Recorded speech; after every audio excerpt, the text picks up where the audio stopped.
बहुत ही संघर्षी भाई साहब हेलो साथियों, मेरी बहनों, में क्या कहूं? आप लोगों ने सरकार के साथ लड़ना सीख लिया। बस एक बात सीखने वाली है कि डिसिप्लिन मेंटेन करना थोड़ा सीखने का बाकी है। जिनके साथ हमारी लड़ाई है, लड़ाई इतनी नहीं है कि हमारे पास केस हो गए वापस करा लिए, कोई जेल में बंद कर दिया उसको छुड़ा कर ले गए, किसी थाने का गिरफ्तार कर लिया, किसी अधिकारी को मना लिया। ये बातें बहुत छोटी बातें हैं। हमारे आंदोलन के लिए, हमारे संघर्ष के लिए ये बहुत छोटी बातें हैं। हमारा दिल्ली का मोर्चा एक बहुत बड़ा आंदोलन है, बहुत बड़ी बात के लिए वो आंदोलन लगा है। उसके अंदर सिर्फ 3 कानूनों की बात नहीं है कि ये 3 कानून वापस हो गए तो हमारी समस्याओं का समाधान निकल आया। ये आपका बहुत बड़ा भुलेखा है, भ्रम है। आपको हमारी लड़ाई रोटी की है, हमारी लड़ाई अच्छी जिंदगी गुजारने की है, हमारी लड़ाई आने वाले हमारी पीढ़ियों की लड़ाई है, हमारी नस्लों की लड़ाई है, ये हमारे बच्चों के भविष्य की लड़ाई है। इसके लिए सरकार ने जो नीतियां लेकर आई है, सरकार वो सारी की सारी एंटी नेशनल है, एंटी जनता है, एंटी पीपल है। इसलिए हमारी लड़ाई बड़ी है भाई साहब। जिस सरकार को हम अपनी सरकार बोलते हैं, हमें शर्म आती है ये बोलने के लिए कि ये सरकार हमारी है। जब हम उनकी कारगुजारी को देखते हैं, उनके कामों को देखते हैं, उनकी नीतियों के ऊपर नजर डालते हैं, तो ये दिखता है कि ये सरकार हमारी तो सिर्फ कहने के लिए है। ये तो सरकार काम किसी और के लिए करती है। अभी आपने सारा देख लिया। आज से 15 साल पहले जब हम बोलते थे आप लोगों को कि भाई साहब किसानों, जो आप ये बोल रहे हैं अभी हमारे पास तो 20 एकड़ जमीन है, हमें तो मजे करने आते हैं, हमें नौकरी की जरूरत नहीं, हमें आंदोलन की भी जरूरत नहीं है। ये आपका भुलेखा है, आपका भ्रम है। आपका 20 किला जमीन का आपका ना कभी पहले था, ना इसमें रहना है।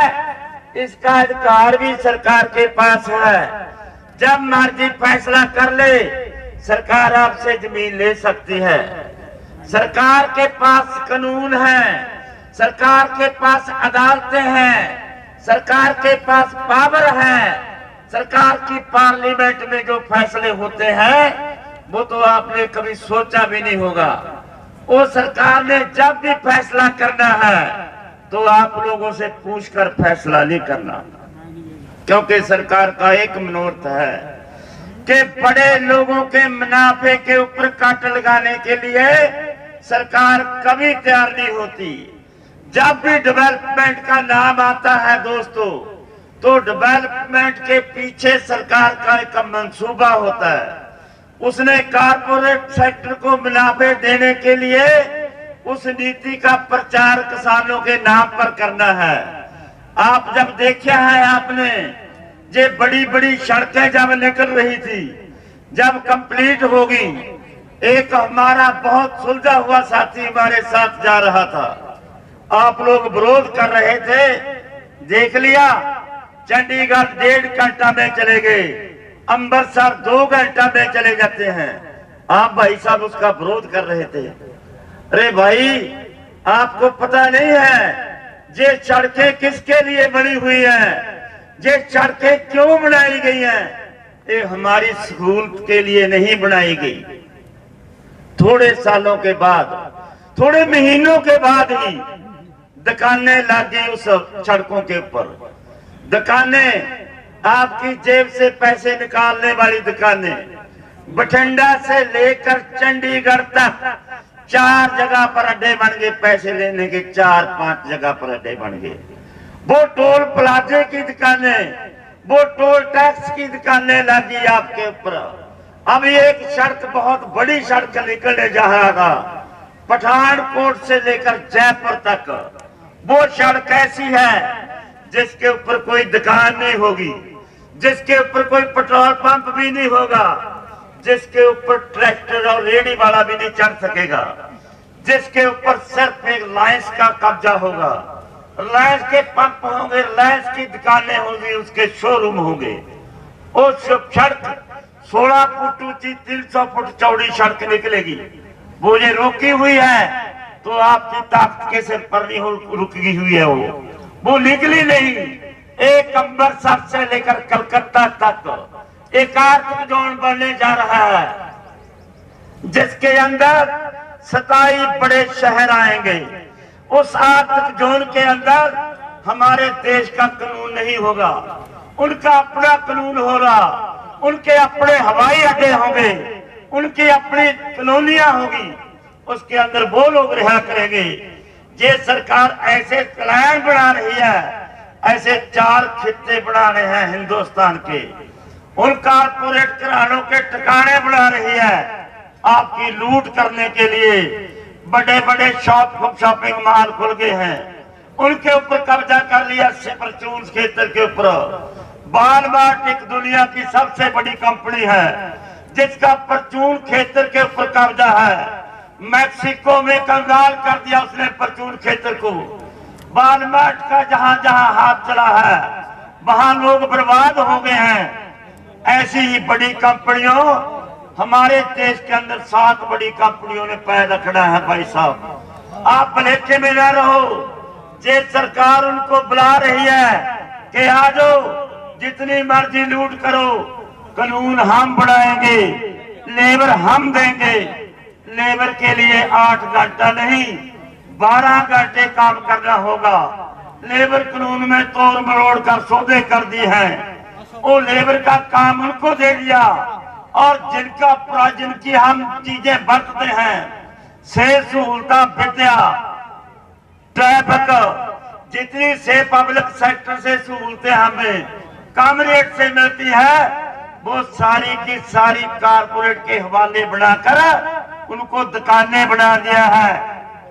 ये सरकार जितने पब्लिक सेक्टर हैं, कोयले की खाने, हवाई पोर्ट, हवाई अड्डे, 150 रेला, 50 रेलवे स्टेशन और सारिया बंदरगाह इस सरकार ने कारपोरेट सेक्टर को दे दिया। ये जो आज रौला पड़ रहा है हमारा, ये 3 कानूनों का, जिसको मोदी बोल रहा है कि कानूनों में आप बता दें कि कहां पर कोई लाइन लिखी हुई है कि इसमें आपकी जमीन चली जाएगी। उदाहरण देते हैं कि अगर दुकान से सौदा लेते हैं तो हम दुकान के मालिक नहीं बन जाते। ये तो बात ठीक है कि सौदा लेने से दुकान का मालिक नहीं बन जाता, लेकिन क्या मोदी साहब आप बता सकते हैं कि हिंदुस्तान में 12 लाख लोग जो खेती करते थे, 12 लाख करोड़ लोग जो खेती करने वाले लोग थे, वो जमीनों से बेले कैसे हो गए? आप बता सकते हैं? अकेला पंजाब और हरियाणा में 3 लाख परिवार पिछले सालों में जमीन बेचकर बेले हो गए। वो कौन सी पॉलिसी थी? वो कहां पर लिखा हुआ था? लिखने की बात नहीं है। जो आपने ये कानून बनाए हैं, ये कानून मंडी को खत्म कर देंगे।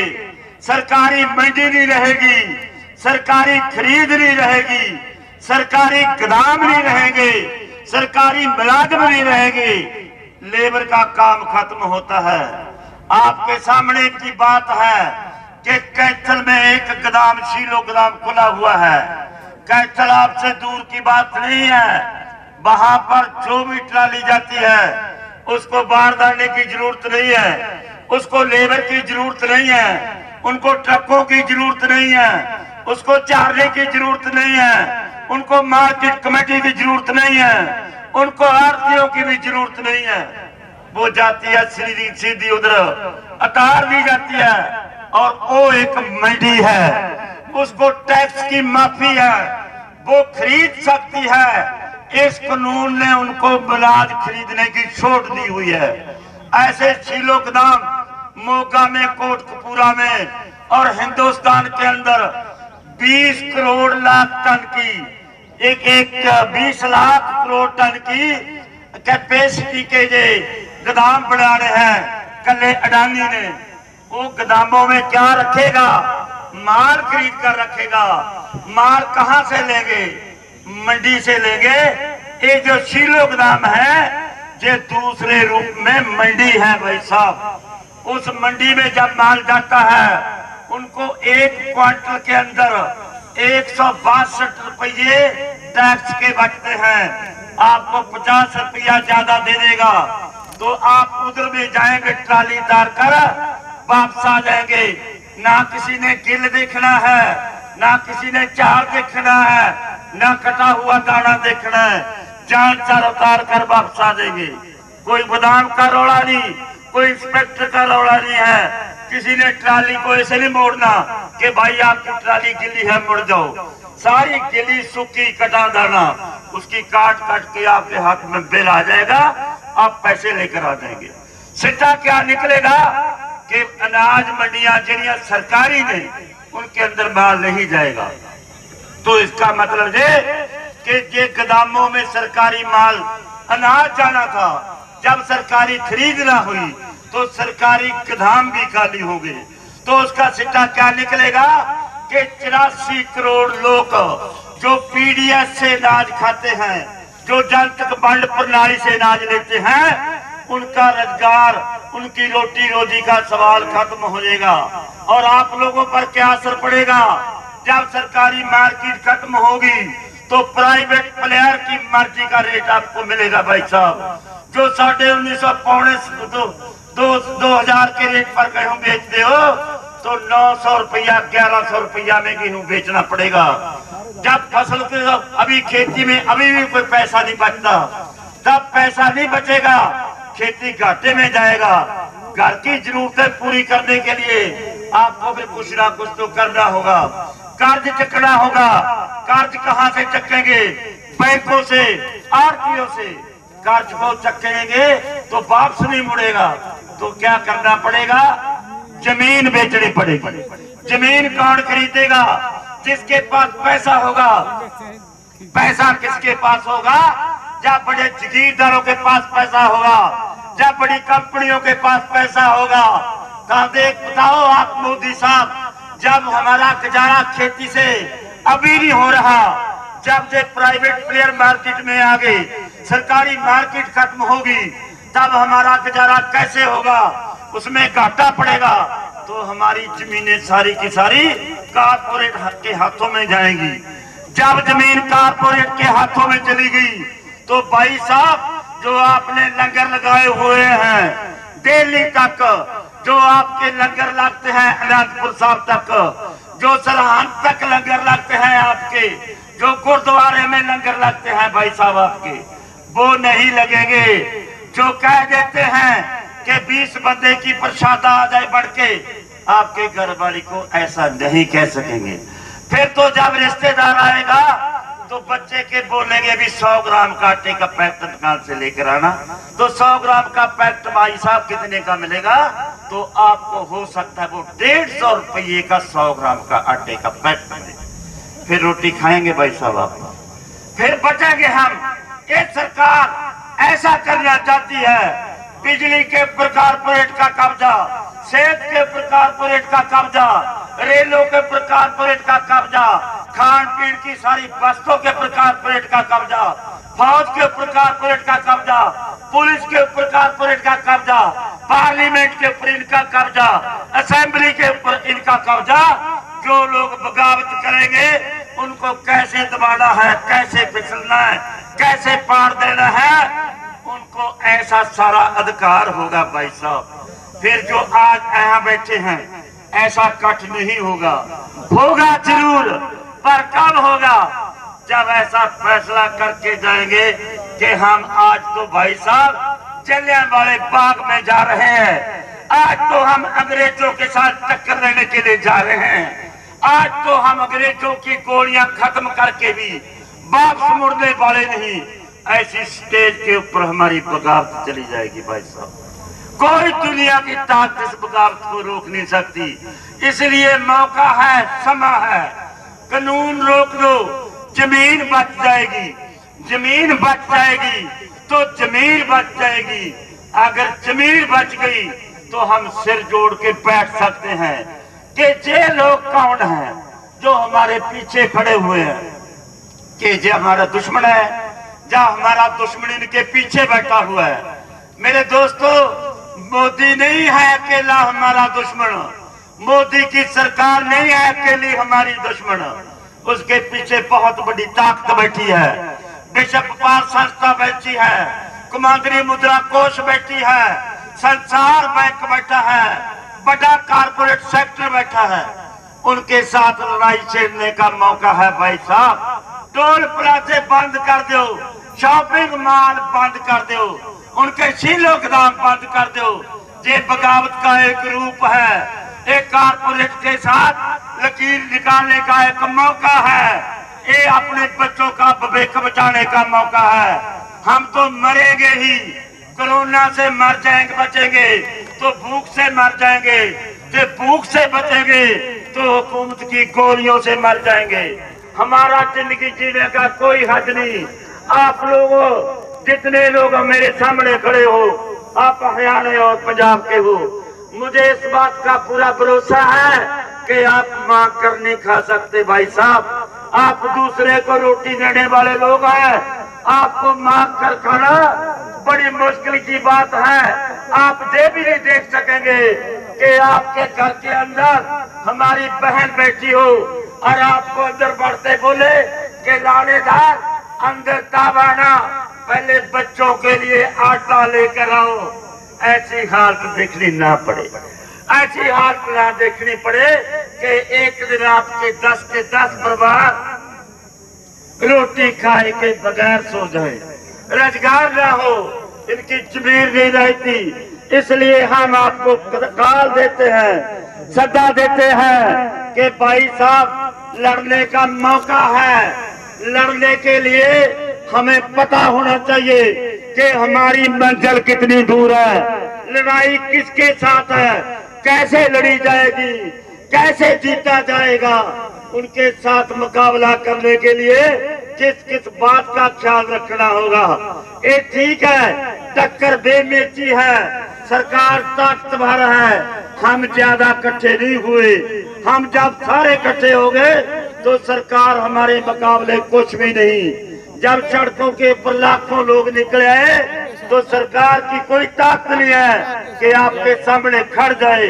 हम पूरे भरोसे के साथ आपको कहते हैं कि जो आज का इशू है, आज का इशू तो मैं कल भी बोल कर गया थी कि आज भी बोल रहा हूँ कि तो चुटकी की बात है।